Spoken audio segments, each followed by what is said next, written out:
Condition for being a hero. If a man wants to become a hero, the snake must first become a dragon.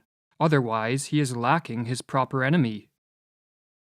Our age has been called many things, but an age of cowards may best describe it, given the immense fear, anxiety, and helplessness that most people display in the face of even trivial threats. We are not a generation that moves forward into the uncertain future in a bold and heroic manner. Instead, most people fear the future and prefer safety, comfort, and ease of life to risk-taking experimentation and freedom. Or as the 21st century sociologist Frank Furedi writes, young people are socialized to feel fragile and overawed by uncertainty, and as a result, the defining feature of the current Western 21st century version of personhood is its vulnerability. Although society still upholds the ideal of self-determination and autonomy, the values associated with them are increasingly overridden by a message that stresses the quality of human weakness. And if vulnerability is, indeed, the defining feature of the human condition, it follows that being fearful is the normal state. Overawed by uncertainty, fearing the future, conceptualizing oneself as vulnerable, weak, and fragile, is not a recipe for individual or social flourishing. Rather, this way of life promotes mental illness and paves the way for authoritarian rule. And so, as we will explore in this video, the world would benefit if more people were willing to live just a little more dangerously.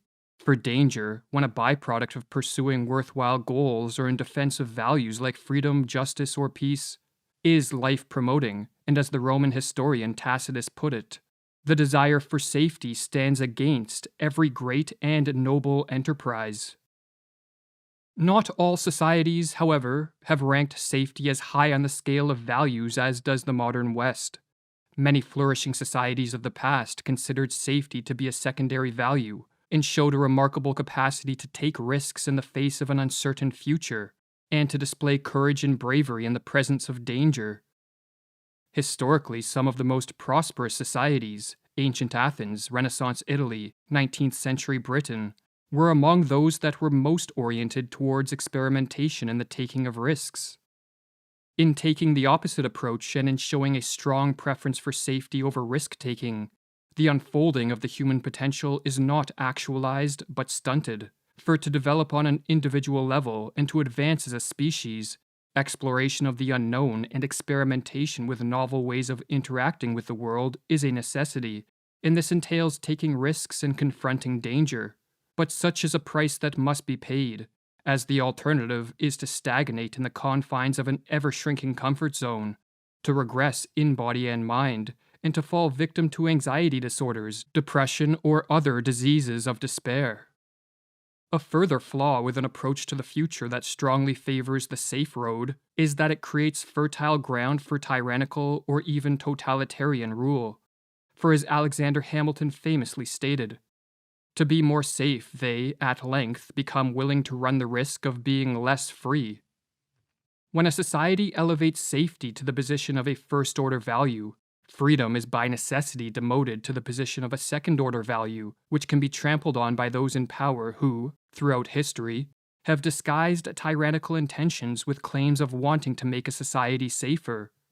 What makes matters worse is if a society socializes people to be fearful of the future and overawed by uncertainty, the masses will welcome or openly call for authority figures to protect them, or as Furedi notes, relieving people of the burden of freedom in order to make them feel safe is a recurring theme in the history of authoritarianism.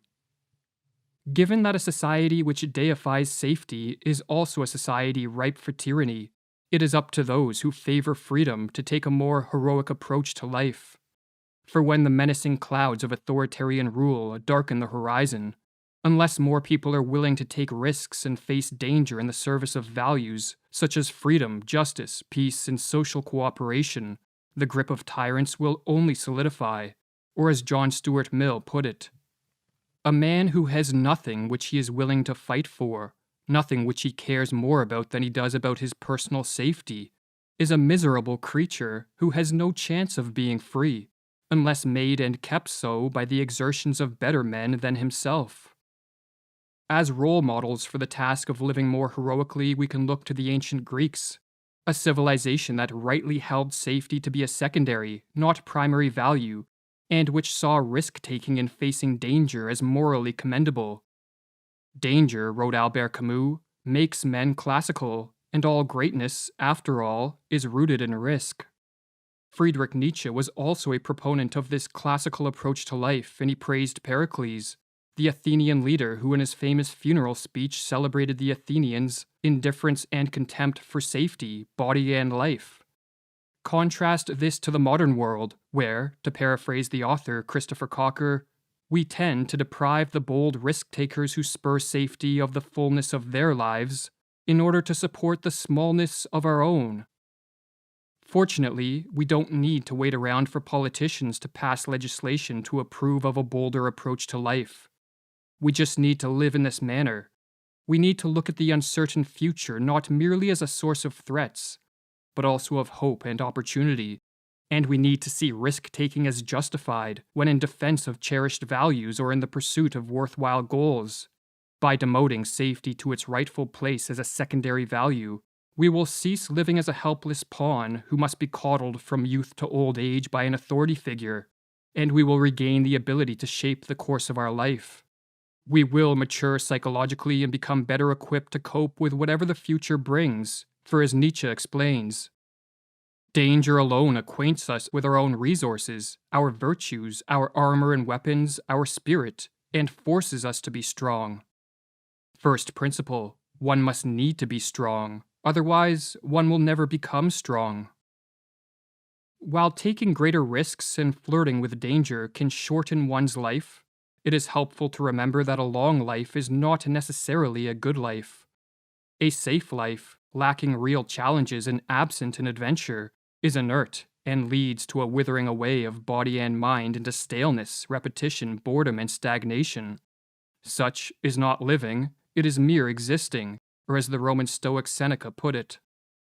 There is no reason for you to think that any man has lived long because he has gray hairs or wrinkles. He has not lived long, he has existed long. In addition to helping one live more fully, a courageous willingness to take risks and to flirt with danger can turn us into a great benefactor of mankind. For so long as the values that guide us and the goals we pursue are noble and life-promoting, courage reveals a caring attitude for the well-being of others. For unlike the coward who is concerned primarily for his or her own safety, and who demands everyone else conform to his or her neurotic ways, the hero is willing to risk life and limb in the service of values that move society forward, or as Alistair MacIntyre wrote in After Virtue, a study in moral theory. If someone says that he cares for some individual, community, or cause, but is unwilling to risk harm or danger on his, her, or its behalf, he puts into question the genuineness of his care and concern. Courage, the capacity to risk harm or danger to oneself, has its role in human life because of this connection with care and concern. If, therefore, we desire a fulfilling life, care for our mental health, and care for the future of our society, we need to act with courage and not worship at the altar of safety. We need to take risks in the service of life-promoting values, and not adhere to the view that a good life is a safe life. For believe me, wrote Nietzsche, the secret for harvesting from existence the greatest fruitfulness and the greatest enjoyment is to live dangerously. Build your cities on the slopes of Vesuvius. Send your ships into uncharted seas. Soon the age will be past when you could be content to live hidden in forests like shy deer.